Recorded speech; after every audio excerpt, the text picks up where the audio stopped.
سلامونه دوستانو، زما نوم قادرشاه حمدي د اډوبي فوټوشاپ CC 2019 پښتو کورس چې لمې ویډیو ته موږ ښه راغلاست وایم.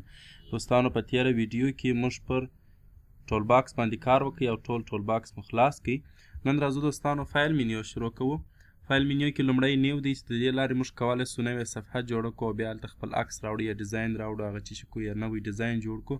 نو د نیو د لارې موږ کولی سو چې یو نوې صفحه چې شي کړو جوړه کړو چې د دې شارټکټ کنټرول ان دی.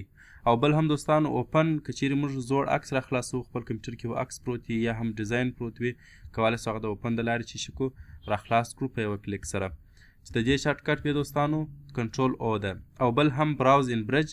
اوس دوستانو اوپن د لارې موږ کولی سو عکس را خلاص کړو، خپل کمپیوټر کې ګورو مثلا یو ځای عکس پروت وي، خو د برج سهولت بیا دا دی دوستانو چې خپله برج چې دی دا د اډوبي کمپنۍ یو سافټویر دی چې دا د دې دپاره کارول کېږي چې زموږ په کمپیوټر کې چې څه عکسونه دي دی ټول کیچوي، ټول په ځان کې ایږدي، په ځان کې ذخیره کوي. بیا وروسته په دې شکل سره هغه عکسونه راوړي، فقط په یوه کلیک سره یې موږ څه کولی سو خلاصولی سو. دا نه غواړي چې زه اوپن ته راځم بیا په خپل کمپیوټر کې په فولډرانو کې ګرځم. نو دا د برج دا وظیفه سول چې دا ځان ته انسټالیږي. پر دې بیا زه یو ځانګړې ویډیو انشاءالله جوړه کړم. د دې یوازینی کار دا سو چې ټول عکسونه زموږ د کمپیوټر د په ځان کې ذخیره کوي او وروسته هغه ته یو تمبنیل یو شکل ورکوي لکه دا دلته چې دا کوم عکسونه دي چې بیا په یوه کلیک موږ خلاصولی سو، په فولډر کې ګرځېدل بیا نه غواړي. او بل هم دوستانو اوپن از دی. اوپن از دوستانو یوازې د فوټوشاپ د ډاکومنټ د خلاصولو دپاره کارول کېږي. PSD فایل فوټوشاپ ډاکومنټ یعنی کم اوس که مثلا زه عکس خلاصوم دی نه خلاصي، نو کم د فوټوشاپ پروجیکټ یا د فوټوشاپ ډاکومنټ چې وي هغه دی ټول د څه شي د لارې خلاصېږي، د اوپن از د لارې موږ را خلاصولی سو په دې ترتیب سره. او بل هم دوستانو اوپن ریسنټ دی، البته اوپن از سمارټ آبجیکټ دی. دا داسې کار کوي دوستانو. زه راځم دلته به زه یو عکس را خلاص کړم، دا عکس به زه را خلاص کړم. تاسې اوس وګورئ، زه راځم دا بیکګراونډ لاک ایسته کوم او دلته د عکس یو څه چې شي کوم کوچنی کوم، دلته یې ایږدم. اوس که زه چیرې بیرته د عکس غټ کړم د عکس به څه شي بلر به یې خوب به یې ګورئ په دې ترتیب سره عکس ټول خپل هغه اصلي حالت یې له لاسه ورکوي. نو دې دپاره چې د اصلي حالت له لاسه ورنه کړي د هغه دپاره موږ سمارټ آبجیکټ کاروو. سمارټ آبجیکټ څنګه کار کوي؟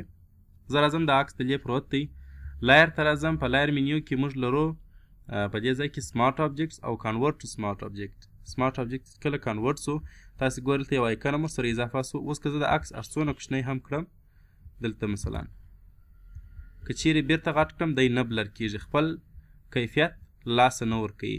دا سمارټ آبجیکټ دی چې دا د خیر پر لایر منیو کې نور بحث هم پر کوو. فقط دلته مې تاسې در وپېژندئ دلته د ده کار چې دی اوپن از سمارټ آبجیکټ. د دې کار دا دی چې هر عکس زه را خلاصومه هغه سمارټ آبجیکټ ته اړوه بیا یې خلاصوه. د ده کار دغه دی. مثلا د خبرې زه غواړم چې دا عکس را خلاص کړم، په دې فولډر کې به دا عکس زه غواړم چې را خلاص. ګورئ سمارټ آبجیکټ ته اتومات ته یې اړوي.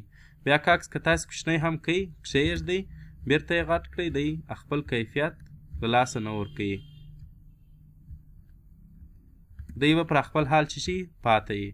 دا د سمارټ آبجیکټ کار دی. اوپن از سمارټ آبجیکټ هر عکس چې را خلاصوئ سمارټ آبجیکټ ته یې اړوه. او بل اوپن ریسنټ دی، کم تازه عکسونه چې ما په دا اوس کې را خلاص کړي مثلا هغه ما څه شي را خلاص کړي ریسنټلی کوم عکسونه چې ما خلاص کړي هغه ټول د اوپن ریسنټلی د لارې موږ خلاصولی سو. او بل هم دوستانو زه راځم دا بلته کښېږدم، دا به دلته کښېږدم.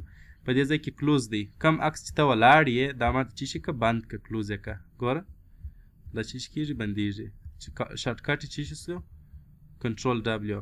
او بل که چیرې تا څو عکسونه را خلاص کړي مثلا دا 2 عکسه دي غواړې دواړه پر یو وخت بند کړې نو کلوز آل بیا ټول بندېږي. په راتلونکي درس کې به دوستانو کلوز ان ګو ټو برج سیو از ریورډ او پر ایکسپورټ باندې څه نه څه خبرې وکړو. ستاسې له توجه نړۍ مننه. د خدای په امان.